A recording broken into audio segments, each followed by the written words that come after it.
Azad Samaj party को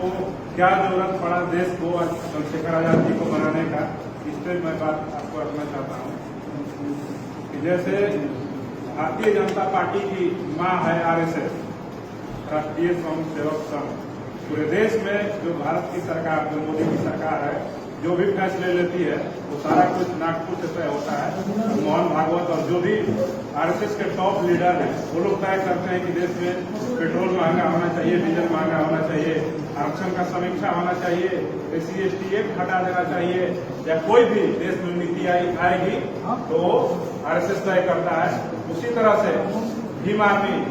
चंद्रशेखर आजाद जी ने बनाया और वही भीम आर्मी आज इतना बड़ा रूप ले लिया पूरे देश में कि आरएसएस को हम लोग टक्कर दे रहे हैं। तो आज जिस तरह से भीम आर्मी के लोग पूरे देश में, पूरे प्रदेश में और विभिन्न जिलों में सबसे ज्यादा मजबूत, मुझे लगता है कि अभी तक सबसे ज्यादा मजबूत, अभी तो सारे जिलों में हम लोग का मतलब फैलाव हो चुका है, लेकिन सबसे ज्यादा मजबूत अभी तक जब से हम लोग भीम आर्मी के साथ काम कर रहे हैं, मैं देख रहा हूं कि सबसे ज्यादा मजबूत नवादा जिला है और यहाँ के क्रांतिकारी साथी जो है चंदन चौधरी जी हैं, धर्मेंद्र राजवंशी जी हैं, गौरव गजराज जी हैं, निशांत चौधरी जी हैं और भी जो साथी हैं। और पहले इसमें एक और साथी थे सीनियर हमारे बड़े भैया विजय चौधरी जी का भी योगदान कहीं न कहीं रहा है, अभी आज इस मीटिंग में उपस्थित नहीं है। तो उन लोगों के, सारे लोगों के सहयोग से और मजबूती से, एकता से उन लोग भीम आर्मी को जिस तरह से यहाँ के जिले के हर प्रखंड में, हर गांव में पहुंचाने का काम किए हैं। और मैं पिछले 2 से 3 सालों से देख रहा हूँ जितनी भी नवादा में घटनाएं हुई है, बहुजन समाज के लोगों पे अत्याचार का, हत्या का, बलात्कार का या आगजनी का या किसी भी तरह का घटना सबसे ज्यादा पूरे बिहार में नवादा में हुआ है। और उस घटनाओं पे जिस तरह से रिएक्शन भीम आर्मी ने दिया है, मनोवादियों के कलेजों पे सांप लौटता है भीम आर्मी के नाम पे, ये मैं दावे के साथ कहता हूँ। और जिस तरह से आप लोग भीम आर्मी को मजबूत किए हैं, उसी तरह से आजाद समाज पार्टी को भी मजबूत करना है। और भीम आर्मी ही आजाद समाज पार्टी की मां और बाप है। और ये भीम आर्मी के जो भी कार्यकर्ता है, आप सब लोग प्रण ले लें कि सब लोग कम से कम 10-10 लोगों को भीम आर्मी से जोड़े, और वो जो 10-10 लोग हैं उनको भी आप लोग बताएं कि आप लोग भी 10-10 लोगों को आजाद समाज पार्टी की सदस्यता दिलवाएं, भीम आर्मी के बारे में बताएं, चंद्रशेखर आजाद जी के बारे में बताएं, या जो भी बहुजन समाज के महापुरुष हैं, बाबा साहब अम्बेडकर के बारे में बताएं, माननीय साहब कांशीराम जी के बारे में बताएं। तब जाकर के बहुजन समाज जागेगा और ये नवादा जिला की धरती जो है क्रांति होगी। और हम उम्मीद करते हैं कि आने वाला विधानसभा चुनाव में यहाँ का जो रिजर्व सीट है या फिर जो भी जहाँ पे हमारे पार्टी की जो भीम आर्मी की मजबूती होगी, उसको देखते हुए यहाँ पे 1-2 कैंडिडेट हम लोग लड़ाने का प्रयास करेंगे। और ये जिले के लोग तय कर लेंगे कि कौन प्रत्याशी होगा, क्या होगा, नहीं होगा। और आजाद समाज पार्टी बनाने की परिस्थिति की मैं बात कर दूं तो जिस तरह से आप लोग लगातार देख रहे हैं कि देश में आरक्षण के खिलाफ लगातार षड्यंत्र हो रहा है, कभी नौकरी खत्म कर दिया जा रहा है, कोई बहाली आ रहा है उसमें SC का सीट भी नहीं है, OBC का सीट नहीं है, कुछ नहीं है, शैक्षणिक आरक्षण आपका खत्म हो रहा है, ये राजनीतिक आरक्षण पर भी लगातार प्रहार और बात होते रहता है। लेकिन राजनीतिक आरक्षण इसलिए खत्म नहीं किया जा रहा है क्योंकि उसी राजनीतिक आरक्षण से ये भाजपा, कांग्रेस और जो अन्य जो मनुवादी दलें हैं आपके समाज के दलाल पैदा करते हैं। और आपके जो रिजर्व सीटें होते हैं, पूरे बिहार में 6 रिजर्व लोकसभा की सीट है, 38 सीट जो है आपका विधानसभा का सीट है, 38 से 40 सीट है विधानसभा में। कोई ऐसा आप नेता नहीं बता सकते हैं कि जो आरक्षण के मुद्दा पे, बहुजन समाज के हत्या पे, अत्याचार पे अपनी मजबूती से बात रखता है। तो वो इन दलालों को खत्म करने के लिए आजाद समाज पार्टी का निर्माण हुआ है। अभी तक देख लीजिए कि 6 सांसद हैं बिहार में, और भारत जब से आजाद हुआ है, भारत में संविधान लागू हुआ है, 131 सांसद हर लोकसभा चुनाव में चुन करके जाते हैं। लेकिन आपको लगता है कि अगर 131 सांसद संसद में बोलते तो ये मनवादी जो सरकार है आरक्षण पे हमला करती, SC/ST एक्ट हटा देती, या फिर 10% सौर लोग आरक्षण दे देती। जिस दिन ये 131 सांसद अगर भीम आर्मी जैसे मजबूती से चंद्रशेखर आजाद रावण जी जैसे और यहाँ पे जो मजबूत भीम आर्मी के साथी है पूरे देश के, प्रदेश के या जिले के, चंदन चौधरी जी है, गौरव गजराज जी हैं, ऐसे युवा अगर संसद में होते वो उन 131 सांसदों में, तो आपको लगता है कि ये मोदी की हिम्मत होती कि आरक्षण पे हमला कर देता? आंख नहीं दिखा सकता था, SC/ST एक्ट पे आंख नहीं दिखा सकता था। बिहार में लगातार अभी प्रमोशन आरक्षण नीतीश कुमार की सरकार यहाँ पे एक 38 विधायक में से एक लोग नहीं बोला। अभी आप देख रहे होंगे लगातार पेपरों में बड़े बड़े उनका खबर छप रहा है कि बिहार के SC/ST के जो विधायक हैं वो आरक्षण खत्म हो रहा है इसलिए मोदी को लेटर लिख रहे हैं। अरे भैया 5 साल से आप क्या कर रहे हैं? पिछले 5 साल में आपको नहीं दिखा कि प्रमोशन में आरक्षण आपकी जब सरकार आई पहली फेज में ही खत्म कर दी। उसके बाद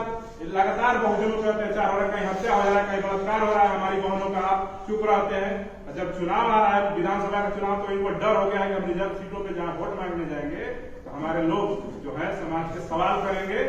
कि आप तो आरक्षण पे नहीं बोले, हत्या पे नहीं बोले, अत्याचार पे नहीं बोले। तो ये लोगों को डर हो गया। जो बिहार के जो विधायक लोग अभी जो ड्रामा कर रहे हैं कि बरसाती मेंढक है, जब चुनाव आता है तो बहुजन बन जाते हैं, दलित बन जाते हैं, और जब चुनाव खत्म हो जाता है तो ऐसे करते हैं। एक दिन भी समाज के लोगों की समाज के मुद्दे पे एक दिन भी बात नहीं रखते हैं। अब मैं बता दूं कि इसीलिए आजाद समाज पार्टी का निर्माण हुआ है कि आप लोग आजाद समाज पार्टी से जो भीम आर्मी में कार्य करते हैं वैसे मजबूत संघर्षशील युवाओं को चुन करके विधानसभा में भेजिए और आने वाले लोकसभा का जो चुनाव होगा उसमें भी आजाद समाज पार्टी को मजबूत करके जो रिजर्व सीटें हैं वहां से अपने समाज के लोगों को चुनकर मजबूत लोगों को जो संघर्षशील है समाज को लेकर के सीरियस है सक्रिय है उन लोगों को चुनकर भेजने का जरूरत है, न कि दलालों को कि वो संसद में अभी तक आजादी के बाद से 1000 से ज्यादा सांसद बने, लेकिन कभी भी देश में आप देखें कि कभी भी ये लोग अपनी आरक्षण की बात मजबूती से नहीं रखे और दिन प्रतिदिन हमारे जो अधिकार है संविधान में दिए हुए वो आरक्षण बढ़िया से लागू भी नहीं हुआ और अभी खत्म करने का काम चालू हो गया। कभी रामविलास पासवान चुप रहते हैं, कभी कोई चुप रहता है। बहन जी के जहां तक बात है BSP का, तो BSP पूरे देश की बहुजनों की पार्टी मानी जाती थी जब तक मान्यवर कांशीराम जी जिंदा थे। पूरे देश में सभी लोग एक लोग सोचते थे सभी लोग कि पूरे देश में भाजपा और कांग्रेस को कोई चुनौती दे सकता है और राष्ट्रीय पार्टी कोई है तो बहुजन समाज पार्टी है। और पूरे समाज के लोग जो बहुजन समाज के लोग हैं उस पार्टी के साथ खड़ा भी हुए और वो बहुजन समाज पार्टी कांशीराम जी के नेतृत्व में भारत के विभिन्न राज्यों में कहीं ना कहीं विधायक जीता है, कहीं सांसद जीता है और मजबूत एक राष्ट्रीय पार्टी का विकल्प बन गया था। तीसरा विकल्प कि आज बहुजनों की एक पार्टी है तो वो बहुजन समाज पार्टी है, उसको मजबूत करना है। लेकिन जैसे ही कांशीराम जी का निधन होता है उनके निधन के बाद बहुजन समाज पार्टी आज आप देखिएगा तो चंद मुट्ठी भर जो ब्राह्मण है उनके हाथों में चला गया है। उसका बागडोर बहन जी जो है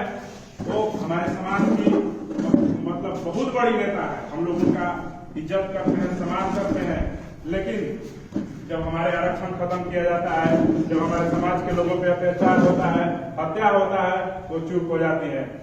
अगर किसी ब्राह्मण का हत्या हो गया, अभी देखे होंगे आप लोग की बहन जी ट्वीट करती है कि कोई कमलेश तिवारी या कोई तिवारी मरा था उत्तर प्रदेश में तो ट्वीट की और उनसे मिलने गई, लेकिन दलित यूपी में मरते हैं तो पता नहीं कहाँ चली जाती हैं, वो ट्वीट भी नहीं करती है, न लिखती है आरक्षण खत्म होता है नहीं बोलती है। देश में विपक्ष मर चुका है, आप इतना ही समझ लीजिए। तो जिस तरह से बहुजन समाज पार्टी का जो सारा कार्यभार जो है ब्राह्मणों के हाथ में चला गया है, इसको देखते हुए बड़े भाई चंद्रशेखर आजाद जी ने लगातार 3 सालों तक संघर्ष किया। अगर चंद्रशेखर आजाद जी को बहन जी और उनके सर पे हाथ रख देती तो औकात था किसी का देश में किसी बहुजन समाज के खिलाफ किसी का अत्याचार हत्या पे। और भीम आर्मी के जिस तरह से नौजवान सक्रिय हैं कि